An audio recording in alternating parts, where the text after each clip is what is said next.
Hello, one and all. Is I again, Mr. Cinnamon Junkie, and I am not the father. Got a few little titles here for you. I'm going to start off with a little title called Dead and Gone. The big seller for me is that Felicia Rose, or Felicia Rose Miller, however you know her. I'm a little dark here. Okay. Is in this movie, but she plays a bit part. She plays a lawyer. Basically, Quentin Jones and Zach Ward play some bigger roles.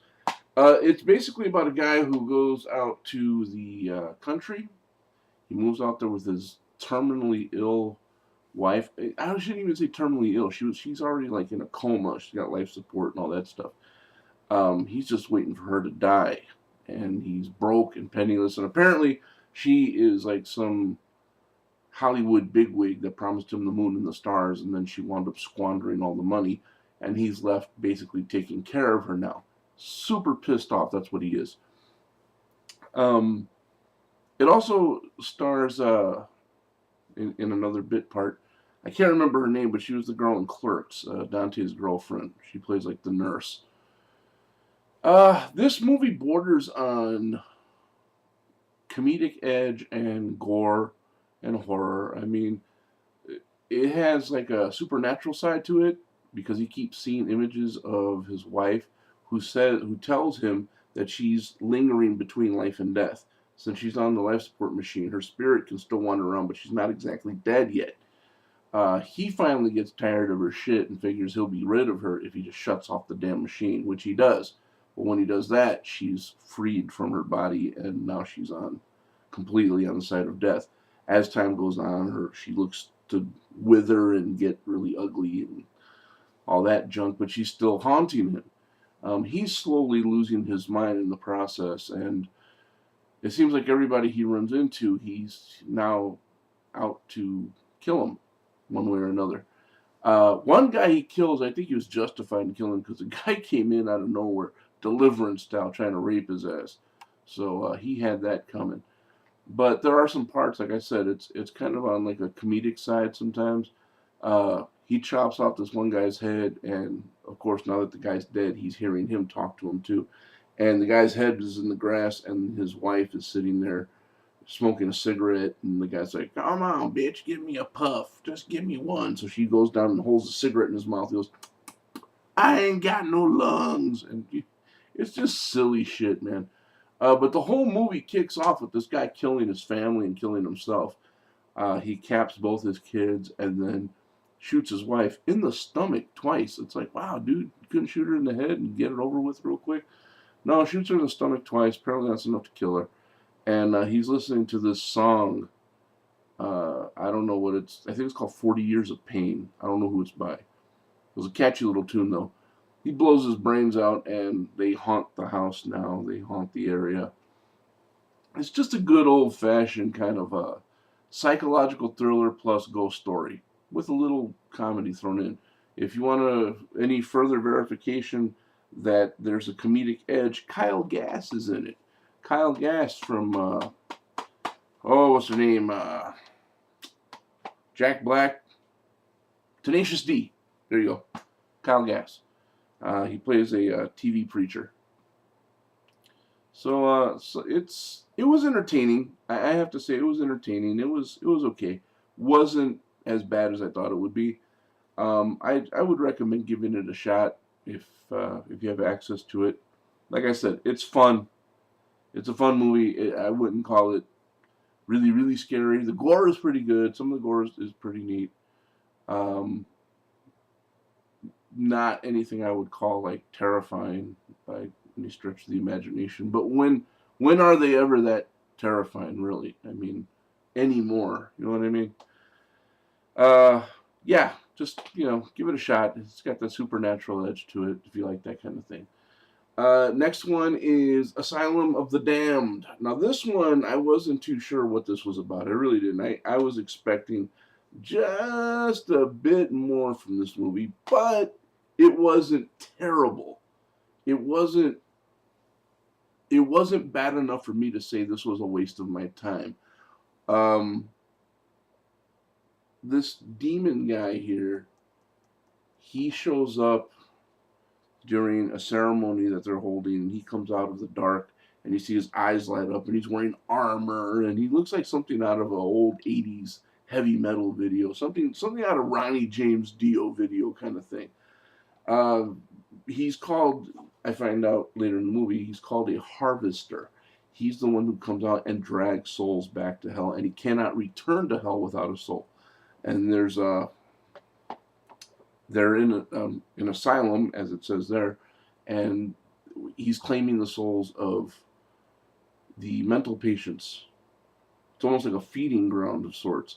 And there's a new doctor. He's in a residency program, and he starts to uncover what's going on in there little by little. At first, he's a little suspicious of the way things are going down and some of the stories that he's hearing. But as it progresses, he starts to uncover more and more, and finds out that a lot of the stories are true, and there's a conspiracy of sorts in the asylum.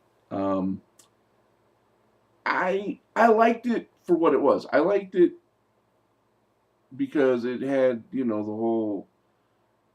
It wasn't so much because of the demon. Like I said, he looked kind of a little overdone, but the storyline, the storyline consisting of a harvester, a reaper of souls, as it were, being brought to this one spot, and the crazy people know about it. They know about it, but no one listens to them because they think they're crazy. And they have one of those kind of cool endings to it too. So I was like, oh, okay, cool. That was neat. So again, if you have a shot at seeing it, give it a look. I mean, once won't kill you. It was okay. It was good enough to watch at least once. I may watch it again with the right company. If somebody says, "Hey, this looks good. Can we watch it?" Yeah, sure. I'll throw it in. But this last one, oh, this is fun. What have we seen so far as killer animals? We have seen dogs, Cujo. We've seen cats. Was it Night of a Thousand Cats or something like that, where the lady gets attacked on a ladder? We've seen plenty of different insects. We've seen worms. We've seen spiders, ants, um, wolves. That's very apparent. Different kinds of fish. We've seen piranhas, sharks. And then they started like broadening the horizons a little bit. We've even seen like sheep. Remember black sheep? Hell yeah. Well, here's a movie called Isolation. And in this one, we have killer, wait for it, cows. Yes. This movie is based on a little experiment gone awry. There's a professor who's part of a company. He has a veterinarian working for him, and what he's trying to do, and I know a lot of people are going to love to watch this movie if you're on that whole, what is it called, Monsanto kick, where they talk about like modified foods and stuff. What this guy is trying to do is he's trying to make a type of cow that grows faster and gets fertile faster and produces more. Okay, that's what he's trying to do. He's trying to like modify the DNA so it makes a bigger cow faster and makes them fertile faster. Well, he overdoes it a bit, and there's a cow that is pregnant, and the calf is stuck. Its feet are stuck, and they got a cable on it, and they're trying to wench it out of her. And the guy saying, I've never had this much. The farmer that owns the place says, I've never had this much trouble birthing a calf before. Well, they finally get it out of her. They finally pull it out of her. They get it breathing. They get it going, and they realize that the calf is like way too big. There's something wrong with the calf. It's way too big. And when he tries to check out what's plugging up its throat because it's not breathing right, he gets bitten by this huge, like, jagged piece that's inside the calf. They wind up having to put the cow down and put the calf down, and the professor that's working for this guy, the veterinarian, I mean, The veterinarian does like a little autopsy and cuts open the calf. They cut open the calf, they find 5 pouches, and each one carries another calf. The calf was pregnant inside its mother. Okay?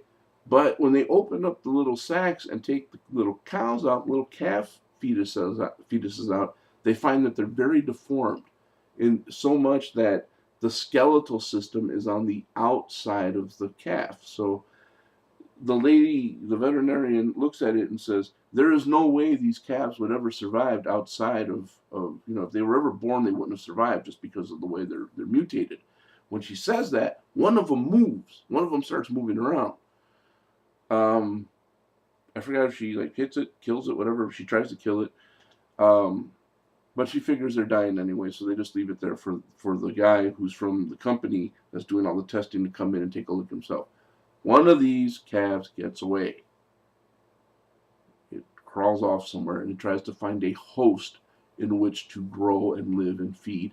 And because they give it this DNA alteration to where they grow faster, this thing gets big pretty fast. Like in a day's time, it's already like, I don't know, 6-7 feet long and feeding on anything it can get a hold of. Does it look like a cow? No, not really.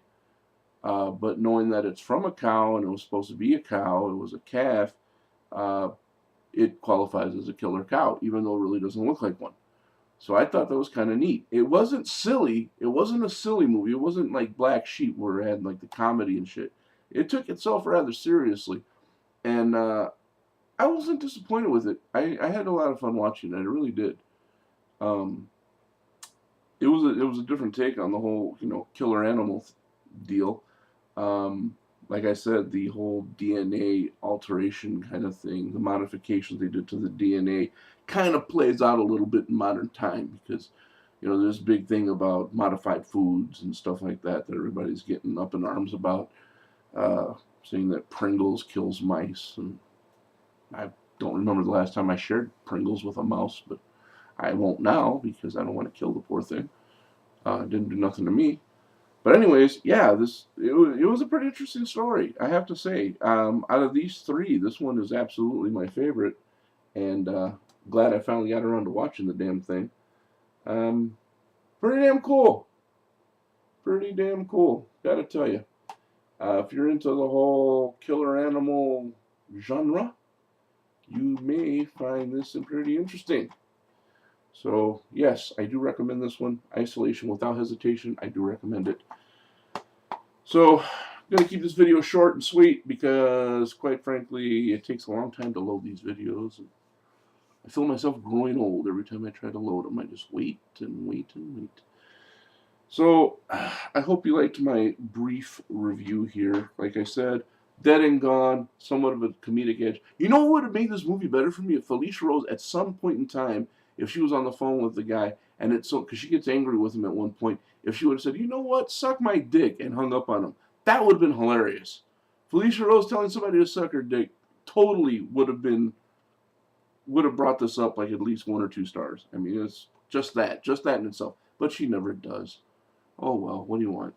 I tell you what, her performance in there was way better than her performance in Return to Sleepaway Camp. If you've seen that one, I'm sorry that you did. Again, Asylum of the Damned, not a bad storyline. Could, in some instances, be called predictable, but I don't know. It depends on how far into the story you're really paying attention. Like I said, the Harvester, the demon, looks like something out of a Ronnie James Dio video, Last in Line or what have you. But it was worth a watch. But this one, I love this one. Good stuff. Good stuff. Loved it. Like I said, doesn't try to be a comedy at all. Doesn't try, no, you're not going to get any one-liners or any of that stuff, kind of like in Black Sheep. You're not going to get nothing like that. This is totally serious stuff here.